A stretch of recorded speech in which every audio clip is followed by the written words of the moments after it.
महिनोंमहिने बेकायदेशीर कारखाना सुरू. प्रशासन झोपे, पोलीस उशिरा जागे. नागपुरात तंबाखू माफियांचा पर्दाफाश. आपण पाहत आहात GD न्यूज, बातमी म्हणजे थेट वास्तव. नागपूर शहरात कायद्याचा धाक आहे की नाही, हा प्रश्न पुन्हा एकदा ऐरणीवर आला आहे.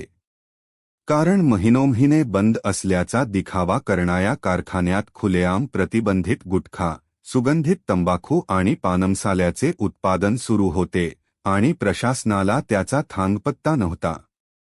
30 डिसेंबर 2025 रोजी नागपूर क्राईम ब्रांच युनिट 3 आणि अन्न व औषध प्रशासन यांनी संयुक्त कारवाई करत कडगंज परिसरातील स्मॉल फॅक्टरी एरिया, प्लॉट क्रमांक 163 येथील बंद कारखान्यावर छापा टाकला. दुपारी 12 ते सायंकाळी 8 वाजेपर्यंत चाललेल्या या कारवाईत 5 लाखांचा प्रतिबंधित तंबाखू साठा, कच्चा माल व मशिनरी जप्त करण्यात आली.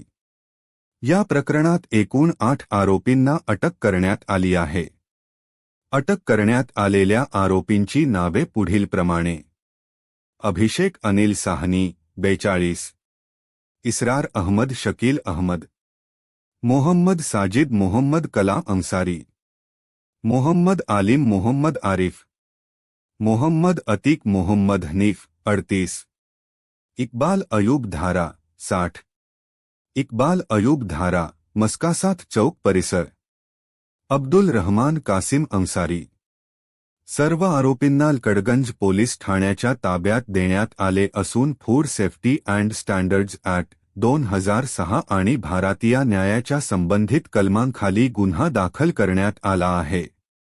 महाराष्ट्रात गुटखा व सुगंधित तंबाखूवर पूर्ण बंदी असताना असा उद्योग इतके दिवस सुरू राहणे हे प्रशासन व पोलीस यंत्रणेच्या दुर्लक्षाचे गंभीर उदाहरण असल्याची संतप्त प्रतिक्रिया नागरिकांतून उमटत आहे. आपण पाहत आहात GD न्यूज, बातमी म्हणजे थेट वास्तव.